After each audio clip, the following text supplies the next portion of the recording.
So this is about the chaos that was ensued versus their blame shifting. They set the fires and then handed you the matches. And then pointed up and said, "See, look at all that smoke." And still, you were the one trying to save the house.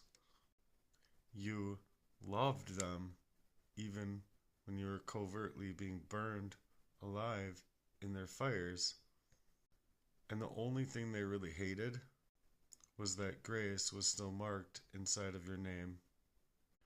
So their blame shifting versus the chaos, I don't know. You're up in flames. They're handing you the matches and running away and pointing up at the smoke saying, "See? Look what he did. Look. Look what he did."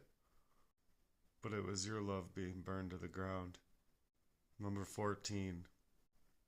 They stole up on your time and your life path. They wanted that version of you that never got to be born, or born again, or born again and again if you have to. But you keep going to Christ, and it's because you're called. I don't know if that's something that they can understand. They can play as though they do. They can act like they're Christians. And they can act like good men. But you have to remember, they wanted a version of you that was never supposed to be born.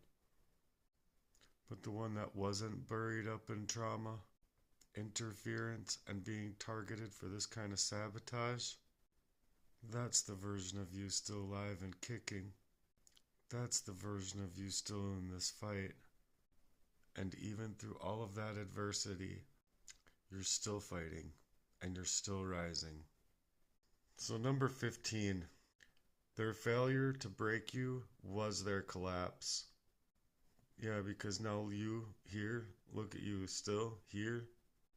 You ought to be proud of yourself, and they should be a damn ashamed of themselves. See, you're still building. You have classes and courses. You've written up heartworks. You're building. And these things would change the destiny of all time. So you're still here for a reason, my friend.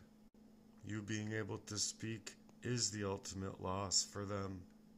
Because no matter how covert, no matter how they worked up in them backdrops and the backgrounds of your life, their smear campaigns is all they got. Your spirit isn't gonna die.